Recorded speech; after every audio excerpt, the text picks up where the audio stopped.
Hello, dear listeners. Today's guest on You Are What You Read is one of my oldest and dearest friends in literature. The best-selling and great Appalachian artist Silas House has not one, but two books out this September that you don't want to miss.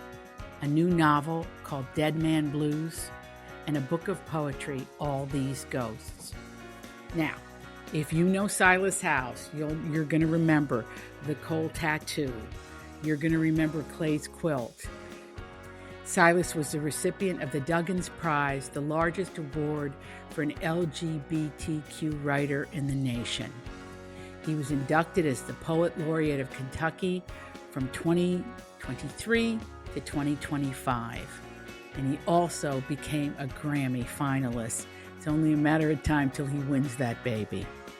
Silas House teaches at Berea College and at the Naslund-Mann Graduate School of Creative Writing.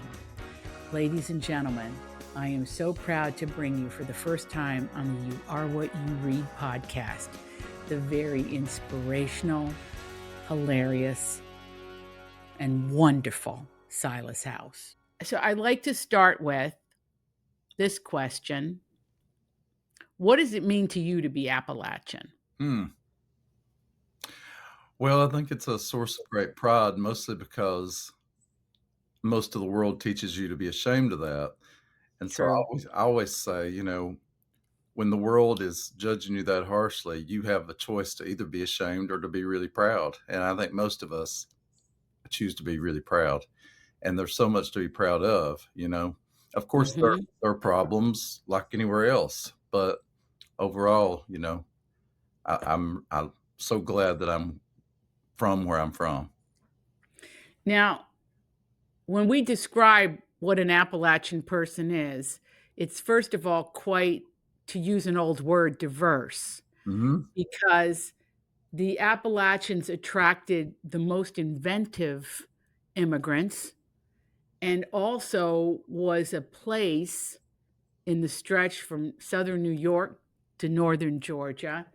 Those mountains were kind of to be artful about it, America's rainforest. There's great resources in our hills. So there was coal, there was lumber, there were herbs, but it was also the seat of American music and theater and literature. This is really fascinating when we look at this because we are the most, and I'm a proud Appalachian too, we're the most pilloried group in the United States, and we're often dumped on. And do you think that has to do with the fact that we're excellent in these various areas? I do, and I also think it just is a lot of misunderstanding and disinformation that people hear their whole lives, and I think one thing people don't realize about Appalachia is they think that Appalachia is just a bunch of European people, but it's actually it's a braid of three strands. It's European people, Native American people, and African people. And you take those three strands, you braid them together, and you have Appalachian culture. And so I always say, we have all of these great things coming together, and you can see it in our music and our dialect and our food ways and our crafts ways, in our agriculture. You can just see the influence of all that. And so I think it's a testament to the power of diversity. Whereas people usually look at Appalachia as a place that's devoid of diversity, and it's just not true. There are many ways of being here and many ways of doing, and a lot of art. All of these fed this glorious, glorious place in ways I don't know if Americans appreciate or understand. The great labor movements were started in Appalachia. The environmental justice movement started. The environmental justice movement with Father John Roush throwing bird seeds in front of trucks. I remember that. Yes. And then also this sense of faith. I want you to speak to the faith, Silas, because that's what always got me about our people was that despite all the every freaking kind of natural disaster, flooding, tornadoes, whatever, they bounce back. Hmm. Do you think that's essential in the Appalachian character? Oh, for sure. And I think the more your faith is tested, the stronger it becomes. You know, faith Mm, that is not challenged cannot get to its full strength. And so wow. I think you have to take that into account. In your own personal faith journey, can you tell me, does your faith feed your art or does your art feed your faith? Mm, I guess both. And I guess one thing is that I have found that my faith has been strengthened through what I call the secular holy. In other words, literature and music and paintings, art that is not necessarily that is secular. But I think, when you witness great beauty, you're always thinking of I think that reminds me of my faith when I witness something moving or profound or, art. The greatest role of art is that it articulates these big abstract notions, right? That's what art really does. It allows us to be able to take those big things like belief and love and all that and sort of define them through stories or images or whatever. So what better way to think about the divine than that? Oh, wow. And you live in Kentucky with your husband and your beautiful family. And the whole idea, the vibe of Kentucky Mhm. is it's a can do group of people. It really is. They are, I want to talk about Berea Mhm. because that's been a really important part of your life. You're a professor there. And can you tell us a little bit? I want the world to know about Berea because it's a very unique approach to higher education that is quite effective and has given us generations of Appalachian artists and writers. Can you talk about it a little bit? Because there are folks that are tuning in that have never heard of it. And Oh, I yeah. find the place completely enchanted. Yes. Yeah. Yeah, they have, yeah. Well, the main thing is in 1855, an abolitionist named John Fee wanted to build a school where black and white people could be educated together and where men and women could be educated together. So it's the first interracial and co ed college in the South, going all the way back to 1855. He was able to do that for about 6 years until the Civil War stopped that for many, many years. The Civil War stopped it, then Jim Crow laws stopped that. And so finally, by the early 1950s, they were legally able to integrate and co-educate that way. And so for ever since then, it has been tuition free. That's the main thing. It's a labor college. So basically, the students run the college. A student might be working in the visitor center, or they may be um, waiting tables at our restaurants, or they may be running an office. They work on the computers, they do everything, and they're earning their tuition. So sometimes people have this idea that Berea just, gives people a free ride and they go to school, but they are, however, they're also giving the opportunity to people to work for that, and they earn it, so they're not being given that, they're earning it themselves, and Berea makes that possible. And so for that reason, I feel so lucky to be a professor there because I work with students who they tend to come from areas that don't have as much access to, you know, highly funded education, things like that. They come from areas that are more distressed economically. And so a lot of them, I think most of them know the value of hard work and they know the value of that degree. And they're really there eager to learn.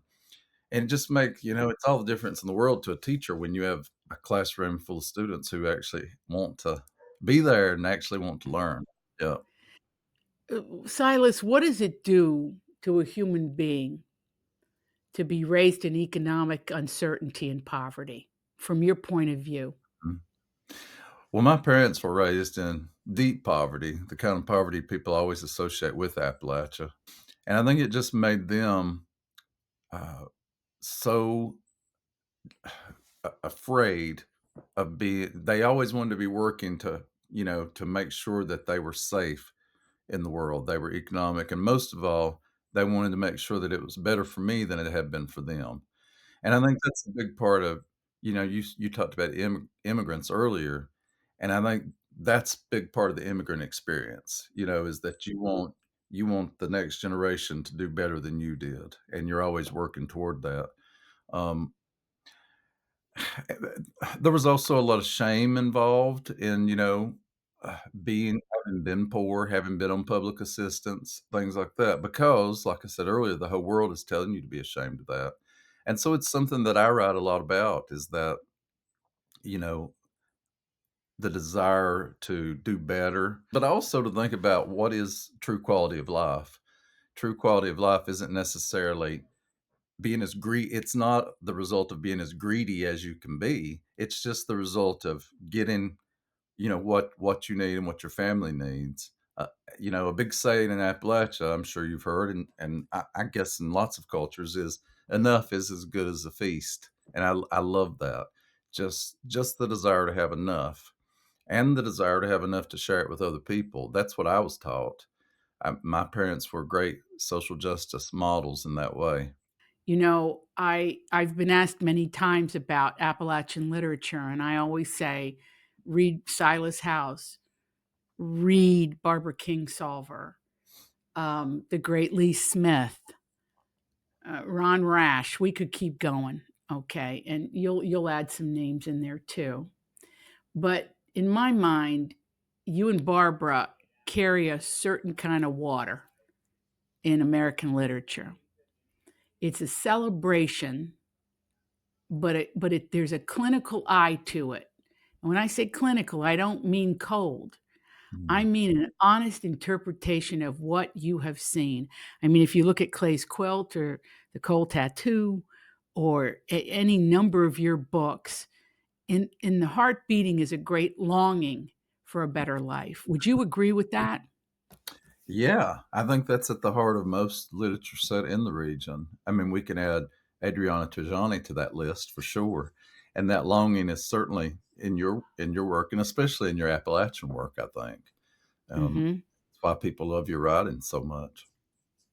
Well, thank Cool. you, dear Silas. Coming from you, I'm going to take that. That's going to keep me from tearing my hair out as I'm sitting here working. Um, it's really interesting though, Silas. The greater world is discovering really the bouquet of your gifts.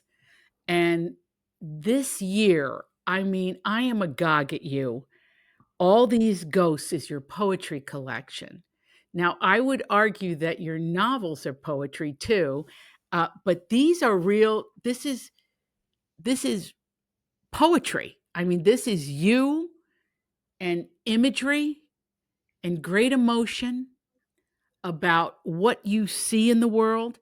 You are the former Poet Laureate of Kentucky, which was a huge. I know that had to fill your heart with such joy to have been selected to be that.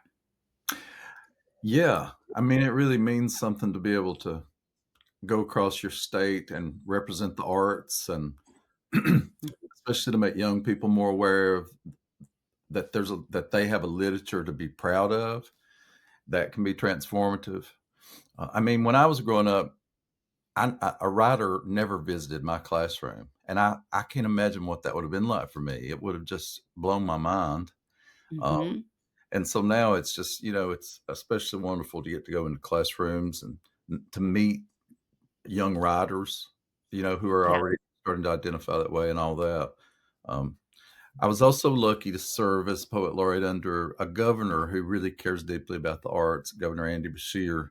Um, and that really, when you're a poet laureate who's actually being used by the governor and the government you're serving, that really helps. It gets you out there. sure. Yeah. We always say the poets are gonna save us, but I really feel in this culture today that the poetry, you, the poet, is more important than ever. Well, for one thing, I think that we are all so busy and pulled in so many different directions that it's hard for some of us to sit down with a 400-page novel or, a 400-page book of nonfiction or what have you. But any of us can take a couple of minutes to read a poem. And, I have read poems that have like 12 lines that have made me feel as full as a whole novel. And I think that's the feat of poetry, that it's able to do that.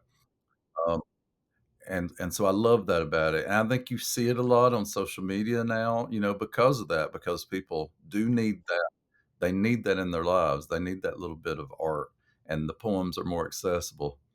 That's one thing that's really important to me as a poet is I think for a long time I was scared about poetry, and I think a lot of people are scared to read poetry because I remember reading poems and they made me feel dumb because I didn't get it. They were so abstract that I didn't understand what was so great about them. And so I really want to write poems that are accessible to everybody and that are loaded with all these layers so that anybody who may not understand poetry at all can get at least a couple of those layers, whereas the person who's deeply trained in poetry, they can also see these techniques, and so they see it at different layers. So I really believe now is the time to make poetry accessible to people. Do you remember in school or at home the first poem that broke through to you that you Oh, went, "Oh, I can do that. I hear this message." Do you remember? yes, this book is dedicated to my seventh grade English teacher. Her name is Sandra Stidham, and she was the first person that I ever saw to stand up and read a poem. And she read God's World by Edna St. Vincent Millay. And at the end, she had tears in her eyes, and it just unlatched something in me. It allowed me to feel okay. I had been moved by literature, but I was afraid to tell anybody that as a little boy growing up. It's boys aren't encouraged. Certainly, when I was growing up, boys were not encouraged to be sensitive or emotional, and poems and literature and art just sort of laid me bare. And so, seeing her moved by that gave me permission to be moved by it, and it's one of the biggest gifts I've ever been given in my life. And in that moment, I knew I could become a writer because she had given me permission. So it only takes one great teacher, That's to, true. It only takes one teacher. yeah, But we were lucky because we had many in our public school that's right. education, Yeah. and our librarians. Could you speak to some of the literature you read as a child? Well, first of all, one of the things I love most about Big Stone Gap is that you feature the bookmobile. I love that. And the bookmobile was so important to me. It did come to my community because we didn't have a library where I grew up. I grew up in this little bitty town of No. 500 people. And so I got a lot of my books that way. And I was directed to most of those books by my seventh grade teacher. But then, one leads to another and you sort of find your own way. And I also had a great librarian who could just sort of, at my elementary school, she could just look at a child and know what they needed to read, and she would direct us to things. And so a really formative book for me, and I know it has been for a lot of people, was The Outsiders by S.E. Hinton. For one thing, it was about lower working class people. It was about people who were up against a lot of obstacles, in a place that was negated. Things like it was violent and all that. Of course, To Kill a Mockingbird was an early one for me that just I loved. The Color Purple blew my mind wide open. I read that in ninth grade, and Lee Smith's Black Mountain Breakdown, which is such a tender exploration of mental health, way before people were talking about mental health openly, especially in Appalachia and the South. So those are some of the earliest ones. Bastard Out of Carolina by Dorothy Allison. I remember you didn't see people like that in literature. So those are ones that come immediately to mind. Did you read The Trail of the Lonesome Pine by John Fox Jr.? Of course. Had Yeah. Beautiful, beautiful That's a writing. great one. Yeah, It's a beautiful story, and it's so Pygmalion, yeah. and it stands the test of time if you read it now, and His language is just it luxurious. was beautiful. And I also in your work, Silas, I always think of Walden, even though he's a transcendentalist and they're in the North, but I think of Walden. I also, in the poetry collection, felt a lot of Walt Whitman. Mm, Yeah, the storytelling was so descriptive mhm, and universal, mm. not vague universal, but meaning calling to all people, Yeah, regardless of whatever their differences are. yeah, I think the more specific you are, the more universal you are, you know? Because, we're all more alike than we are different, and so when we tell our Mhm. specific stories, I think that reveals the universality. I noticed too that, you're very prolific. Please speak to that to the working writer or to the reader that's agog at your output. Well, I mean, you've been an inspiration to me, Adri, because you're so prolific and, you know, you're doing so much. You're such an ambassador for literature and all that, but you never sacrifice the word. You never sacrifice the art, you know? And I think that's the main thing is that y- I think that I have to sacrifice a lot for my art, but I'm never going to sacrifice the art. One of the things sometimes that I have had to sacrifice has been sleep, you know? And luckily for most of my life, I've been a person that didn't need a tremendous amount of sleep. That is changing the older I get. But I think the other thing is that you just have to always be walking through the world as a writer. You know, even when you're just, we never have a day off. A writer really never has a day off because even if I don't know, if I'm going to an amusement park that day with my children, I'm still noticing everything. I'm still observing and I'm still walking through the world with the heightened senses of an animal. I have to see, hear, taste, feel, and smell like an animal because if I don't, if I might miss something that'll be great that I can use in a piece of writing, you know? And so I'm always observing, I'm always taking notes, I'm always eavesdropping. And I think that's just what it takes. And also, I'm just not happy unless I'm creating. And some days I get up and I cannot write. And so I have to make a pie or build a birdhouse or something. I have to create something or I feel like that day has been wasted to some extent. I don't know, maybe that makes me a workaholic. I just feel like No, that I think you've nailed it. I think this is a 7-day-a-week job, yeah, no matter how you cut it. There's no such thing as vacation, and I think that's gotta be frustrating for our families. yeah, That can't you take a couple weeks off? It doesn't work like that yeah, because the subconscious never rests. mhm, It just doesn't rest, right, and therefore, nor does the imagination, the seat of the soul. It yeah, doesn't. But not wanting to miss something is very interesting. yeah, That is that's like not wanting to miss it. That is the most loaded thing you can say as an artist. right, That means that you are fully present in the moment. yeah. Well, you know, an actor and a public intellectual that we both love is Ashley Judd, and she has this new thing she's doing on social media, uh, where she talks about, she's a member of the I Don't Care Club, where it's sort of like, let's quit caring so much about things that don't really matter. But as a part of that, she has also made up this club called the Making Something Up Club.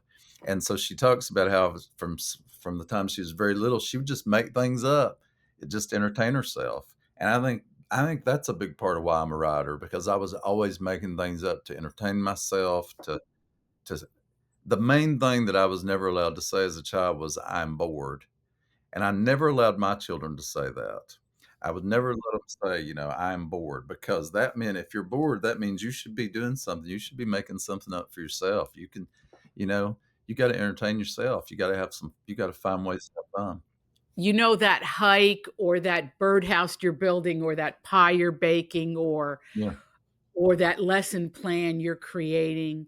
Mhm. Teachers are educators, teachers, librarians produce a vast amount of American literature, and people don't really know that. Yeah. How many people have a background in education Mhm. that write your bestsellers? You would be Yeah. stunned to learn. Well, We have a lot of lawyers that do too. They write mhm. thrillers, they're amazing at that. But this idea that all of your life and all of the moments in it are your actual palette as a writer Yeah.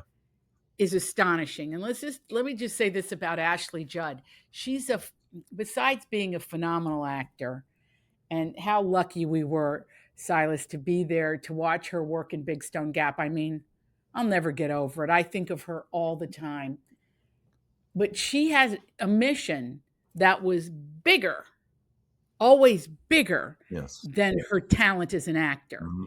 And her writing, her books, I have found her to be profound in Mhm. the way she looks at the world. And it seems to me like the good Lord really lobbed so many challenges her way. Mhm. And she's managed to turn those challenges into a way to connect to other human beings. Yeah. That really makes her a consummate artist, don't you think? For sure. And I think something that a lot of artists share is the desire to help people. And Mhm. that's absolutely at the core of what she does, is that she really wants to be a force for good and she really wants to help people. And one of the Mhm. ways you do that is by making art. There are lots of ways to do it, but I think making art is that way, especially in troubling times. People need art. They need Mhm. escapism. Mhm. Mhm. And in our public school systems, people will always say the first thing they kick to the curb is art, when it should be Yeah, the first thing that we embrace absolutely. as writers and educators. It's the most important period of the day because it's showing children or modeling to them that what you think, what you see matters. Hmm. That's They right. may very well grow up to be a construction worker. They may very well grow up to be a plumber. They may very well grow up to be a teacher or I don't even know, pop singer. It doesn't really matter. But whatever it is that they do, they will approach it with an open heart and imagination. If I could give you a magic wand in this world today, and I say, Silas, you can change anything, what would that one thing be? Oh Lord. I guess I wish that people could just let people be, as long as they're not hurting somebody else. If people could just let other people be, I think we'd all be so much happier. You know, I think we should be more focused on loving each other than judging each other. Hmm. Yeah. Boy, that's beautiful. That's kind of a perfect way to end our podcast today. Words of wisdom from the Poet Laureate of Kentucky and the great novelist, the great poet, great teacher, and my friend. I am so proud to call you my friend, and I love you very much. But I love you too. in this world today, I know you do, and I thank you for your love and support through the years and some of my most trying times as an artist. But listen, we all lock arms and come together. Yeah. Um, And the last time we saw each other, we just have to talk about Barbara for 2 seconds before we go.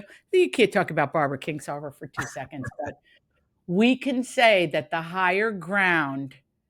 oh, the higher ground where she in Pennington Gap, Virginia, has made a home to transition the addict into healing and back into society is one of the most important missions of the day.